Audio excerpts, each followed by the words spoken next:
Hello and welcome.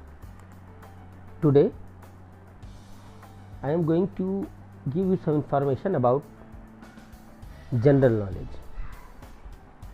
हम लोग subject knowledge तो बहुत लेते हैं, लेकिन बहुत सी ऐसी चीज़ें जिन्हें हम नहीं जानते या कम जानते हैं या बिल्कुल हमें पता नहीं होती। तो आज कुछ ऐसी ही चीज़ों के बारे में हम बताएंगे। हर फील्ड में एक फादर होते हैं। साइंस में फादर होते हैं, साइंस की डिफरेंट ब्रांच में फादर होते हैं, डिफरेंट सब्जेक्ट्स के फादर होते हैं। तो आज हम कुछ ऐसे ही फादर के बारे में बताएंगे। कुछ के बारे में, जैसे फादर ऑफ कंप्यूटर जिन्हें चार्ल्स बेबेज कहा जाता है। Father of biology and zoology, biology and zoology दोनों के फादर जिन्हें हम अरिस्टोटल के नाम से जानते हैं, हिंदी में अरस्तु भी कहते हैं उन्हें। Father of physics, father of physics Galileo Galilei को कहते हैं, जिन्होंने दूरदर्शी बनाया था, Galileo Galilei. Father of chemistry Antoine वॉन Lavoisier, father of chemistry Lavoisier कहलाते हैं। बॉटनी के फादर है Theophrastus, father of botany Theophrastus कहलाते हैं। और एबव ऑल एजुकेशन, एजुकेशन के फादर होर्समान कहलाते हैं, होर्समान एजुकेशन के father. Father of sociology Auguste Comte, father of sociology Auguste Comte.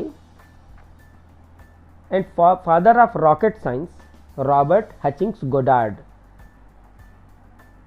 ये तो कुछ फादर्स के नाम थे।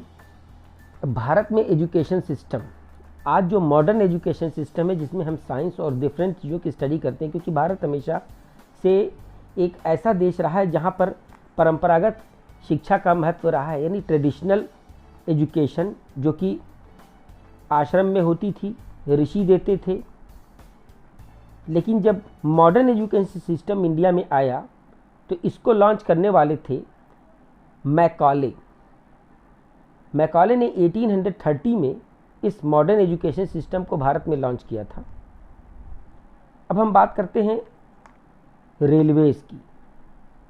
रेलवे का नाम सुनते हैं तो बहुत से लोग जिन्होंने रेलवे में यात्रा की है वो खुश हो जाते हैं, और जिन्होंने यात्रा नहीं की है वो चाहते हैं कि यात्रा करें।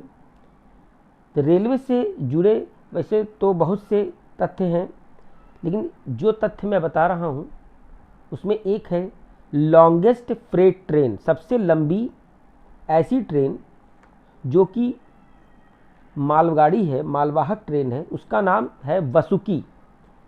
उसका नाम है वसुकी, जो 5 मालगाड़ियों के रैक को जोड़ करके बनाई गई है। इसकी कुल लंबाई 3.5 किलोमीटर यानी 3.5 किलोमीटर लंबी है। और ये 22 जनवरी 2021 को भिलाई और कोरबा रेलवे स्टेशन के बीच चलाई गई थी। अब रेलवे स्टेशन से जुड़े एक और फैक्ट, गुजरात में एक रेलवे स्टेशन है नवापुर।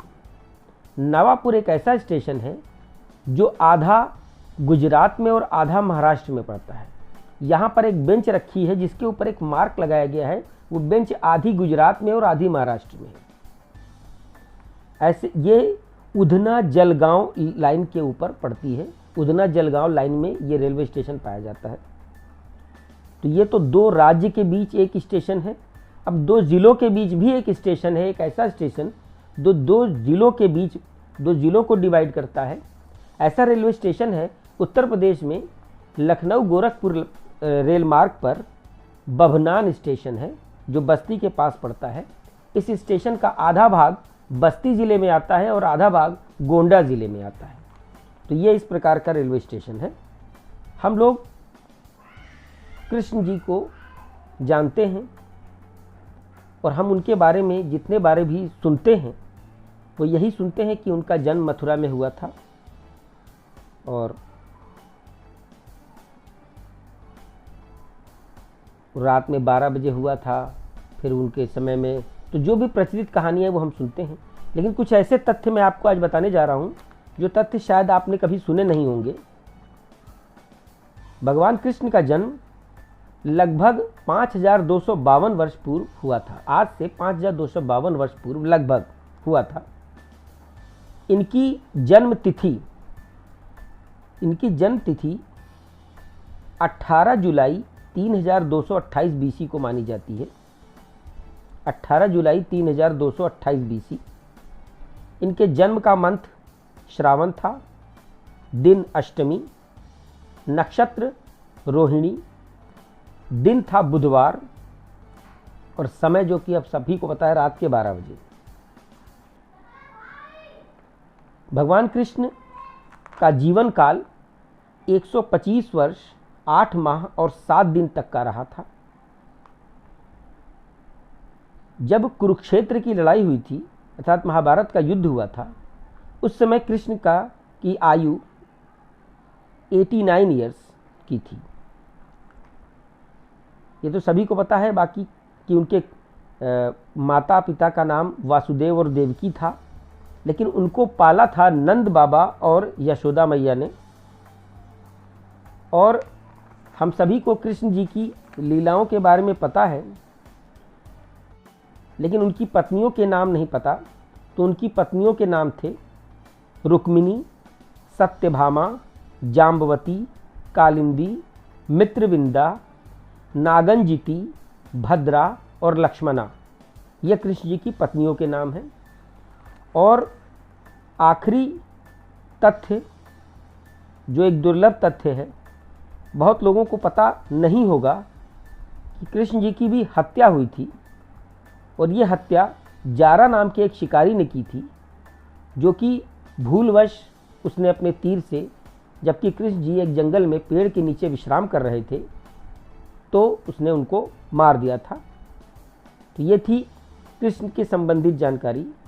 तो आज मैंने आपको जीके और उससे रिलेटेड महत्वपूर्ण जानकारी दी है।